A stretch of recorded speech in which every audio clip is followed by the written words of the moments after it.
Hello students, welcome back to the channel Vishnu sir maths. आज आपको start करने जा रहा हूँ ज्योमेट्री का सेकेंड चैप्टर, नाम है पाइथागोरस प्रमेय।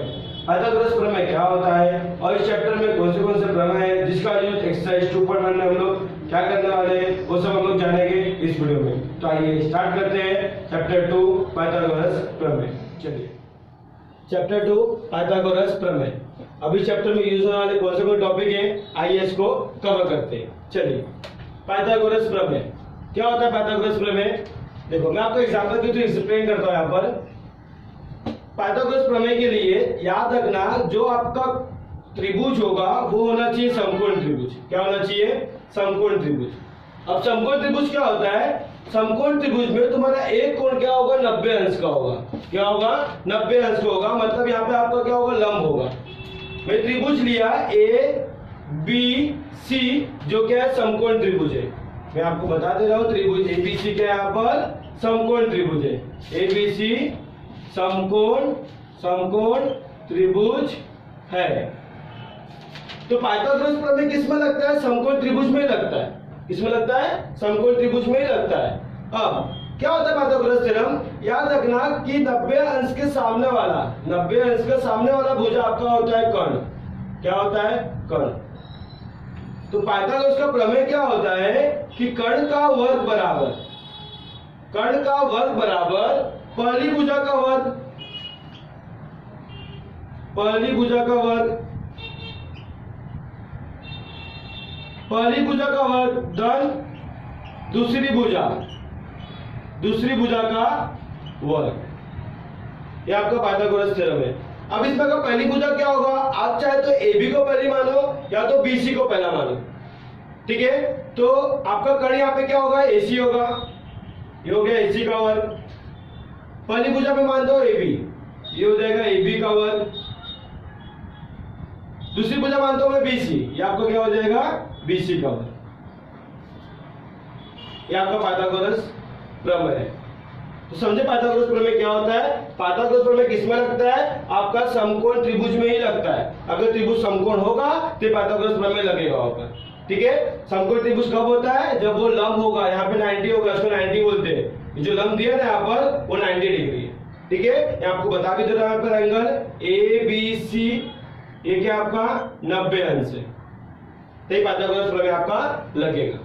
ठीक है, अब आते किस पे? 30, 60, 90 अंश का प्रमेय। 30, 60, 90 अंश का क्या होता है? देखो यहाँ पे 90 अंश दिया है तो क्या होगा? आपका समकोण त्रिभुज होगा। यहाँ पे त्रिभुज होगा आपका यहाँ पर कुछ इस तरह से। यहाँ पे क्या होगा? लंब होगा 90 अंश। कोई एक कोण होगा जो कितने का होगा? 60 अंश का। कोई एक कोण होगा कितने अंश का? 30 अंश का। इसको मैं नाम लेता हूं PQR। तो 30, 60, 90 अंश का प्रमेय क्या बोलता है कि 30 अंश के सामने वाली भुजा, 30 अंश के सामने वाली भुजा QR आधा होता है। किसका? कर्ण का। कर्ण का क्या होता है? आधा होता है। ये आपका 90 अंश के सामने वाली भुजा क्या हो गई? ये कर्ण हो गया। आपको मैंने यही बताया कि कर्ण क्या है। ठीक है, आपको मैंने यही बता दिया कर्ण क्या है। तो क्या होता है 30, 60, 90 अंश का कि 30 अंश के सामने वाली भुजा, ये 30 अंश है, इसके सामने भुजा कौन सी है? QR। तो QR क्या होगा? कर्ण का क्या होगा? आधा होगा। ठीक है, मैं यहाँ पे लिख दे रहा हूं आप लोग के लिए 30 अंश के सामने वाली भुजा, 30 अंश के सामने वाली भुजा। अब दूसरा 60 अंश के सामने वाली भुजा, ये 60 अंश है, इसके सामने भुजा कौन सी है? PQ है। 60 अंश के सामने वाली भुजा कर्णी में 3/2 होती है। किसकी? कर्ण की। ये आपका क्या है? 30, 60, 90 अंश का प्रमेय है। मैं यहाँ पे आपको लिख दे रहा हूं कि 60 अंश के सामने वाली भुजा, 60 अंश के सामने वाली भुजा। ठीक है, तो 60 अंश के सामने वाली भुजा क्या होती है? कर्णी में 3/2 कर्ण की होती है। कर्ण क्या हमारा? PR है। समझे इसको? अब आते हैं किस पे? 45, 45, 90 का प्रमेय। इसमें क्या होता है? आपका समकोण त्रिभुज होगा। त्रिभुज क्या होगा? समकोण। ये 90 अंश होगा। यहाँ पे होगा आपका ए बी सी, त्रिभुज का नाम है लिया। एक होगा 45 का, तो ये भी कितने का होगा 45 का। ठीक है, 90 45 45। ये प्रमेय क्या बोलता है कि 45 अंश, जो आपका 45 यहाँ पे लिखा है, इसके सामने वाली भुजा, दो भुजा है देखो, 45 के सामने BC भी है, 45 के सामने AB भी है। तो यहाँ पे क्या होगा, AB बराबर BC क्या होगा, क्योंकि BC भी कितना है 45 है। ये क्या बोलता है कि 45 के सामने वाली भुजा 1/कर्णी में 2 होती है, किसकी, कर्ण की। कर्ण क्या हमारा AC, 90 के सामने है ना, तो ये क्या होगा हमारा कर्ण होगा। ठीक है, तो 45 के सामने वाली भुजा कर्ण की क्या होती है, 1/कर्णी में 2 होती है। यहाँ मैं आपको लिख दे रहा हूं, 45 अंश के सामने वाली भुजा, ये पर मैं आपका ये बोलता हूं, कौन सा 45 45 90 का प्रमेय। अब आते हैं इसमें ज्यामिति मात्रक का प्रमेय। ये बहुत इंपॉर्टेंट प्रमेय है, इसका यूज एक्सरसाइज 2.1 में ज्यादा हुआ है। ठीक है, इसमें क्या होगा, इसमें आपका 90 अंश का कोण होगा, इसको मैं लिया P Q R, यहाँ पे 90 होगा, समकोण त्रिभुज होगा। अब समकोण त्रिभुज इस 90 अंश से, यहाँ पे तो कर्ण होगा, ये यहाँ पे क्या होगा कर्ण, 90 अंश से इस कर्ण पे डाला गया लंब, यहाँ पे क्या होगा लंब होगा, क्या होगा लंब। मतलब जो आपका समकोण है Q, समकोण जहां Q से बन रहा है, वहां से तुम्हारे कर्ण पे लंब डाला जाएगा, लंब डाला जाएगा। मैं O नाम दिया, मैंने क्या नाम दिया इसको, मैंने O। तो Q से मैंने कर्ण पर लंब डाला, ये भी हो गया यहाँ पे 90। तो ज्यामिति मात्रक का प्रमेय क्या कहता है, जो हमने लंब डाला QO का वर्ग क्या होता है, PO गुणे OR, PO गुणे OR।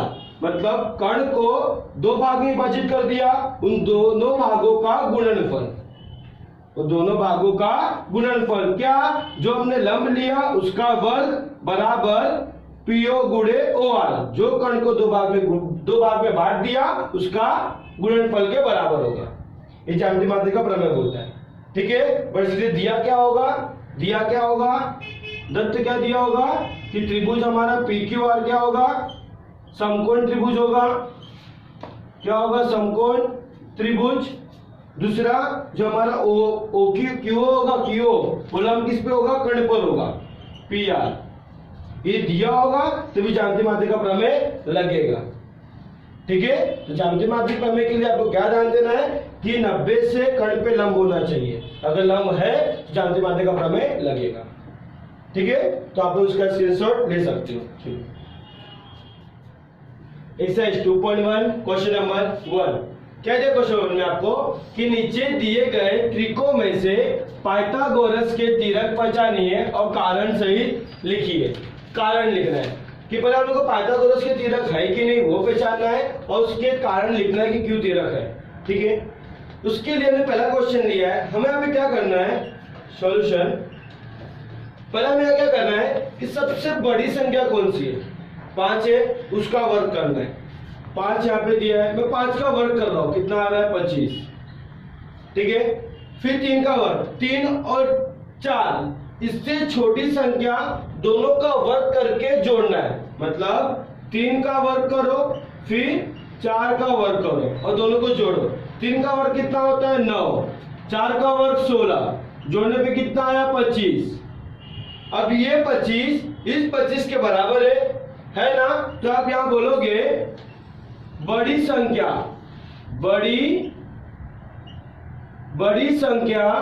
का वर्ग, बड़ी संख्या का वर्ग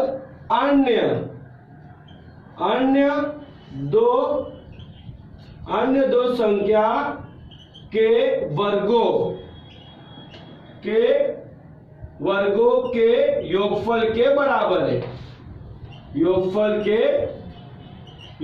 के बराबर है।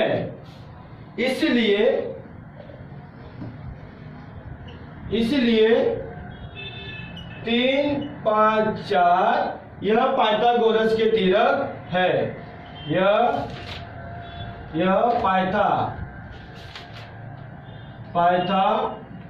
गोरस के त्रिक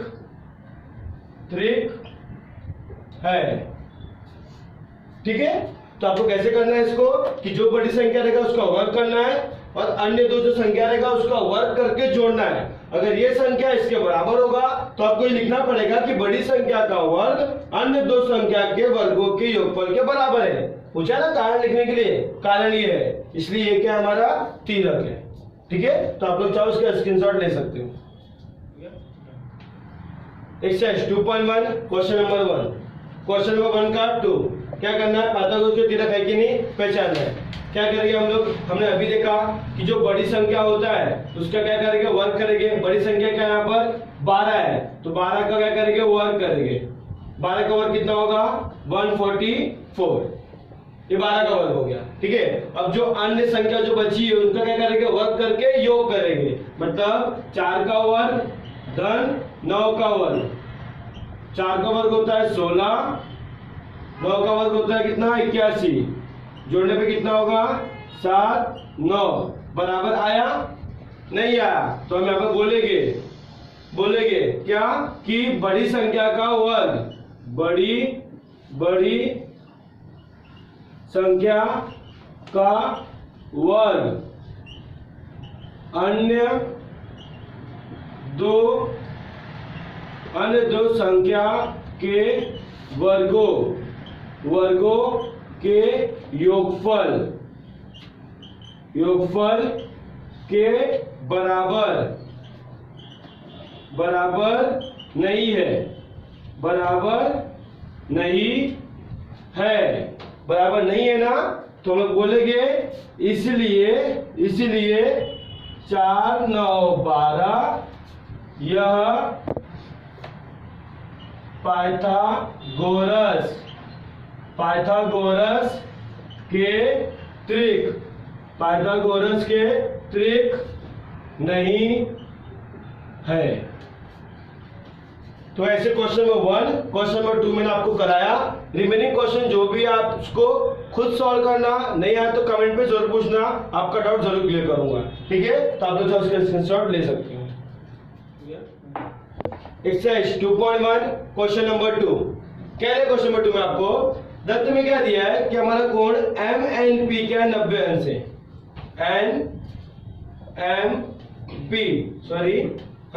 MNP कितना है, 90 अंश है, मतलब यहाँ पे 90 अंश है, तो ये क्या होगा, समकोण त्रिभुज होगा। ठीक है, आपका NQ लंब है, MP पर देखो ये लंब दिया है। अब लंब से आपको समझना चाहिए कौन सा प्रमेय लगेगा, ज्यामितीय माध्य का प्रमेय, जहां मैं आपको बताया था कि अगर कोण तुम्हारा यहाँ पे लंब से अगर कर्ण पे लंब हो, 90 अंश के सामने कर्ण होता है, कर्ण पे अगर लंब होगा तो वहां पे क्या लगेगा, ज्यामितीय माध्य का प्रमेय लगेगा। ठीक है, तो आइए देखते हैं इसमें क्या है ज्यामितीय माध्य के प्रमेय में। आइए, फिर हमें दिया यहाँ पर MQ का मान दिया है 9, QP का मान दिया है 4, तो क्या बोला है NQ का मान क्या होगा, देखो NQ का मान यही लंब है ना, तो यहाँ पे हम लिखेंगे, यहाँ पर क्या लिखेंगे कि त्रिभुज NMP में हमें कोण लिखना पड़ेगा कि MNP कितना है, 90 अंश का है। और दूसरा NQ जो है लंब है किस पर, MP पर है ना, कर्ण पे लंब है। यही तो मेन रीजन है जहां पे ज्यामितीय माध्य का प्रमेय लगेगा, तो आपको लिखना जरूरी है। ठीक है, इसलिए क्या लिखा, त्रिभुज NMP में ये 90 अंश से ये लंब है, इसलिए ज्यामितीय माध्य का प्रमेय से क्या होता है, प्रमेय जहां हमने लंब दिया है उसका क्या होगा, वर्ग होगा। मतलब NQ का वर्ग बराबर कर्ण को 2 भागे विभाजित कर रहा है, वो दोनों भागों का गुणनफल MQ गुणे QP। MQ का मान दिया कितना, 9, QP का मान दिया आपको 4 9 36, ये हो गया आपका NQ का वर्ग। इसलिए NQ बराबर होगा आपका करनी में 36, इसलिए NQ बराबर होगा, करने में 36 क्या होता है, 6 होता है। तो मैं क्या कहता था, NQ ज्ञात करना था, हमने NQ ज्ञात कर लिया। तो आप लोग चाहो तो इसका स्क्रीनशॉट ले सकते हैं। एक्सरसाइज 2.1 क्वेश्चन नंबर 3 कहते हैं, क्वेश्चन नंबर 3 में आपको दत्त में दिया है कि हमारा कोण QPR क्या है, 90 अंश है। QPR देखो सिंबल से ही मालूम पड़ता है, 90 अंश का सिंबल भी यही होता है, चिन्ह भी यही होता है। फिर हमें PM लंब दिया है QR पर, PM लंब है QR पर, लंब रेखा मतलब यहाँ पे क्या होगा, 90 होगा, ठीक है। और QMR ये क्या होता है, इसका मतलब ये एक रेखी है। इस सिंबल का मतलब होता है एक रेखी है। जब कोई लाइन, एक लाइन पे बहुत सारे बिंदु होते हैं तो वो एक रेखी में होते हैं, उसको लिखते हैं ऐसे, ठीक है, क्या ये एक रेखी है। फिर हमें PM का मान दिया है कितना, 10, QM का मान दिया है 8, ठीक है। हमें ज्ञात क्या करना है, QR का मान, QR का मान ज्ञात करना है, ठीक है। अब देखो यहाँ पर 90 अंश दिया है और लंब भी दिया है। देखो ना हमारा कोण समकोण ऐसा बनाया, जो ऐसा होता था ना हमारा, उसने ऐसा कर दिया, कोण ऐसा 90 कर दिया है। तो 90 से तो लंब है, 90 के सामने वाला क्या होता है, कोण होता है, कोण होता है। तो 90 से उसने लंब ले लिया यहाँ पर, और लंब लिया तो कौन सा लगता है इसमें, ज्यामितीय माध्य लगता है। मैंने बताया भी था आपको कि 90 से अगर लंब होगा तो क्या होगा, ज्यामितीय माध्य होगा, ठीक है, ध्यान रखना इस पर। तो यहाँ पे क्या होगा, ज्यामितीय माध्य लगेगा। फिर हम जाएंगे त्रिभुज PQR में, PQR में हमारा कोण QPR बराबर कितना है, 90 अंश है। और जो लंब है वो लिखना पड़ेगा हमें, PM लंब है किस पर, QR पर। इसलिए ज्यामितीय माध्य के प्रमेय से, इसलिए ज्यामितीय माध्य के प्रमेय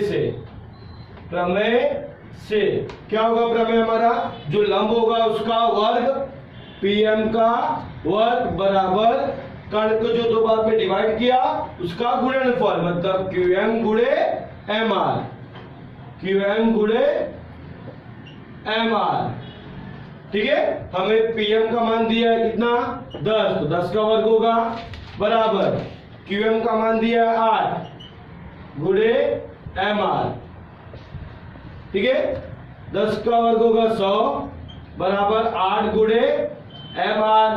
अभी 8 क्या है, गुणे में तो भाग में जाएगा, तो यहाँ पे क्या होगा, 100/8 बराबर MR। तो इसको डिवाइड करें, 2 चौके 8, 2 बचे 10, ठीक है। फिर क्या आएगा यहाँ पर, इसलिए MR बराबर 50/4, फिर से 2 से आएगा, 2 दूना 4, 2 बचे 10, 25/2, 25/2 का मान क्या आएगा यहाँ पर, काटेंगे तो 2 1 कम 2, 2 दूना 4 दशमलव, 2 बचे 10। काटना आपको आता है ना दशमलव में। फिर यहाँ पर क्या होगा, MR बराबर कितना होगा, 12.5, ठीक है। MR का मान आ गया, कितना आया, 12.5। हमें पूछा क्या है, QR का मान क्या होगा, QR। अब देखो यहाँ पर मैं QR को लिख सकता हूं QM धन MR, क्योंकि ये क्या हमारा एक रेखी है ना। मैं QR को लिख सकता हूं क्या, QM धन MR, ठीक है। QM का मान कितना दिया हमें यहाँ पर 8, MR का मान कितना है हमें 12.5, ठीक है, 12.5। इसको जोड़ दो, दशमलव के नीचे दशमलव को जोड़ने का। कितने बच्चे मिस्टेक करते हैं, इसको ऐसा जोड़ देते हैं, पर ऐसा आपको नहीं करना है। आपको कैसे करना है कि 12.5 दिया है ना, ये खाली 8 दिया है, तो इसको लिखो 8 यहाँ पर, दशमलव यहाँ पे, 0 यहाँ पे, ठीक है। क्योंकि 8 का मतलब ही क्या होता है, 8.0, दशमलव नीचे दशमलव आएगा, इसको जोड़ना है। यहाँ पे क्या आएगा, 5.8 2 10, इधर लगा 1, ठीक है, 8 2 10, यहाँ पे हो गया 2, तो कितना आ गया 20.5। समझे इसको। तो आप लोग जोड़ना एकदम प्रॉपर करना। कितने बच्चे गलती करते हैं, दशमलव के नीचे दशमलव का ध्यान रखना, चाहे जोड़ना हो चाहे घटाना हो, ठीक है। तो इसको मैं रब कर रहा हूं, आप लोग चाहो तो इसका स्क्रीनशॉट ले सकते हो। चलो एक्सरसाइज 2.1 क्वेश्चन नंबर 4। कैसे क्वेश्चन खोलना है आपको कि दत्त में क्या दिया है कि त्रिभुज PSR में हमारा PSR कितना 90 अंश, PSR 90 अंश, ठीक है। और आपको SPR कितना दिया है 30 दिया है। जब ये आपका 90 है ये आपका 30 है तो ये कितना होगा 60 अंश। क्यों? कि त्रिभुज की तीनों कोणों के मापों का एक 180 होता है। अगर ये 90 है, 90 धन 3, इसको मैं x लिया तो 180 हो जाएगा। ये कितना हो जाएगा आपका 120 प्लस x बराबर 180, वहां जाए कितना हो जाएगा x बराबर 180 माइनस 120 बराबर 60 आ गया। तो आपको ये हल नहीं करना है, आपको पता होना चाहिए। और बन भी रहा है कि 30 60 90 का प्रमेय। अगर आपको 90 दिया है 30 दिया है तो रिमेनिंग क्या होगा 60 होगा। अगर आपको 90 दिया है 60 दिया है तो बचा हुआ क्या होगा 30 होगा। क्यों? क्योंकि त्रिभुज के तीनों कोणों के मापों का एक पर 180 अंश होता है, ठीक है। तो उसको मैं रब कर रहा हूं, आप लोगों को समझने के लिए लिखा था मैंने। तो हमारा कोण कौन सा होगा SRP, कितना होगा कोण SRP कितना हो जाएगा 60 अंश का हो जाएगा। हमें याद क्या करना है कि RP तथा PS का मान क्या होगा। तो आते हैं हम लोग यहां पर हल पे। हल त्रिभुज PSR में हमें कोण PSR कितना दिया है 90 अंश और कोण SPR बराबर कितना दिया है 30 अंश और कोण SRP कितना दिया है 60 अंश। 30 60 90 का प्रमेय तो हम बोलेंगे इसलिए 30 60 90 के प्रमेय से क्या होगा प्रमेय से कि 30 अंश के सामने वाली भुजा SR, 30 अंश के सामने वाली भुजा SR, कर्ण क्या रहेगा 90 अंश के सामने वाली भुजा, ये क्या है हमारा कर्ण, ठीक है। 30 अंश के सामने वाली भुजा SR कर्ण की क्या होती है आधी, मतलब 1/2 गुणे PR। कर्ण ये है ना PR, कर्ण की आधी होती है, ठीक है। आपको SR का मान दिया कितना 6 बराबर 1/2 PR। अब ये भाग में तो क्या होगा गुणे में, तो 6 गुणे 2 बराबर PR, 6 दूना 12 बराबर PR। तो इसलिए हमें PR का मान मिल गया 12। क्या कह रहा था ना RP PR वही होता है। PR मिल गया कितना, अभी हम लोग को 12 मिल गया, ठीक है। अब याद करना है PS, और PS क्या है 60 अंश के सामने, तो 60 अंश के सामने वाली भुजा क्या होती है PS ना, PS 60 अंश के सामने वाली भुजा कर्णी में 3/2 गुणे कर्ण की होती है। कर्ण क्या है हमारा PR, ठीक है। 30 60 90 अंश के प्रमेय से, ठीक है। तो यहाँ पे क्या होगा कर्णी में 3/2 गुणे PR का मान कितना है 12 आएगा यहाँ पर, 2 छंग 12, तो यहाँ क्या हो जाएगा 6 करनी में 3। तो आपका PS का मान कितना आ गया 6 करनी में 3, PR का मान आ गया 12। तो आप लोग समझ गए, तो इसका स्क्रीनशॉट ले सकते हैं। Exercise 2.1 question number 5। कहते हैं क्वेश्चन 5 में आपको कि दी गई जानकारी के आधार पर AB और BC ज्ञात करने के लिए कृति पूर्ण कीजिए। जो वो कृति दिया है, जो आपको टेस्ट में कृति दिया है, उसको पूर्ण करना है। तो क्या दिया आपको त्रिभुज में, आपको क्या दिया है कि ABC आपको दिया है। अब इसका मतलब क्या होता है पता है आप लोग को, जो बराबर का साइन दिया है यहाँ पर कि जो AB का मान होगा वो BC के मान के बराबर होगा। ये AB बराबर किसके, BC के, मतलब इसका मान अगर 5 है तो इसका मान भी कितना होगा 5 होगा। ये आपको त्रिभुज के जरिए बताया गया, ठीक है। तो आपको यहाँ पे क्या दिया है कि AB बराबर BC दिया है ना, रीजन पूछा, तो रीजन इसका क्या होगा दत्त होगा, कि हम लोग को दत्त में दिया गया है कि AB किसके बराबर है, इसके बराबर है, दत्त के बराबर, ठीक है ना। AB बराबर BC है, इसका रीजन क्या होगा दत्त होगा। अभी यहाँ पे आपको 90 दिया है, ये दो त्रिभुज क्या है, दो भुजा क्या है सर्वांशम है, त्रिभुज में दो भुजा क्या है सर्वांशम है, तो उसके आधार के कोण क्या होते हैं सर्वांशम होते हैं, उसको बोलते हैं समद्विबाहु त्रिभुज का प्रमेय, क्या होता है संधिवाद त्रिभुज का प्रमेय कि किसी भी त्रिभुज में अगर दो भुजा सर्वांगसम हो तो उसके विपरीत कोण भी क्या होते हैं? सर्वांगसम। मतलब उसके आधार के कोण भी क्या होते हैं? सर्वांगसम होते हैं। उसको हम बोलते हैं समद्विबाहु त्रिभुज। समद्विबाहु त्रिभुज के प्रमेय से आधार के कोण भी क्या होते हैं? सर्वांगसम होते हैं। बट अब कोण तो सर्वांगसम रहेगा, हम जान गए। अगर ये 90 है तो ये रिमेनिंग कोण क्या होगा? कितना होगा? 45 ये प्रमेय आपको याद होगा, 45 90 का प्रमेय, क्योंकि उसमें ही होता है कि जिसमें दो कोण क्या होते हैं? सर्वांगसम होते हैं। ठीक है ना? ये 45 होगा, ये 45 होगा। तो यहाँ पे कोण पूछा हमें कि BAC बराबर कितना होगा? 45। ठीक है, 45 होगी तो कहा देखो ना पे ये भुजा सर्वांगसम है ना, तो आधार के कोण भी क्या हो गए? सर्वांगसम हो गए। इसका जो मान होगा इसके मान के बराबर भी होगा।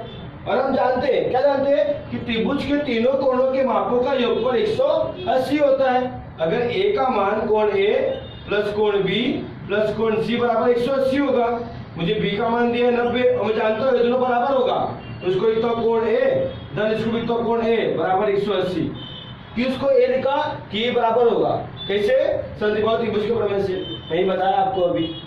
तो क्या होगा? A और A कितना हो जाएगा? 2A हो जाएगा। यहाँ पर 180 माइनस 90 तो कितना आएगा? 90 आएगा। यहाँ पे क्या हो जाएगा? कोण 2 टाइम्स ना, 2 क्या हो जाएगा? भाग में चले जाएगा। 90/2 कितना आएगा? 45। तो जब ये 45 है तो ये भी कितना होगा? 45 होगा। समझे? तो आपको खाली बॉक्स फिल करने बोला है। मैं आपको बता रहा हूँ कि कैसे 45 आया। ठीक है ना? तो आप समझ गए होंगे कैसे आया। ठीक है, तो आप लोग चाहो तो उसको लिख सकते हो। ठीक है, मेरा कर रहा हूँ। समझे 45 कैसे आया? तो यहाँ पे क्या होगा? आपका एंगल 45 होगा। BAC कितना होगा? 45। तो यहाँ पर AB बराबर BC। हम जानते हैं कि 45 अंश के सामने वाली भुजा क्या होती है? क्या होती है? 1/करनी में 2 होती है। 1/करनी में 2 होती है। किसका? कर्ण का। कर्ण क्या हमारा? AC लिखा है, AC लिखा है। ठीक है, अभी यहाँ पे भी क्या होगा? 1/करनी में 2 होगा ना, मैं तो उसको बड़ा लिख दे रहा है यहाँ पर। 1/करनी में 2 होगा। अब ये भी करनी में, ये भी करनी में, तो कट के कितना हो जाएगा यहाँ पर? 4। एक्चुअली यहाँ पे 100 करके आपको नहीं दिखाया, तो आपको दिखा दे रहा यहाँ पे करके में। जब ये कट जाएगा तो क्या आएगा? करनी में 4 बचेगा ना, 2 चौके 8। तो इसका क्या हो गया आगे सोल्यूशन? करने कितना आ जाएगा? 2 आंसर आएगा।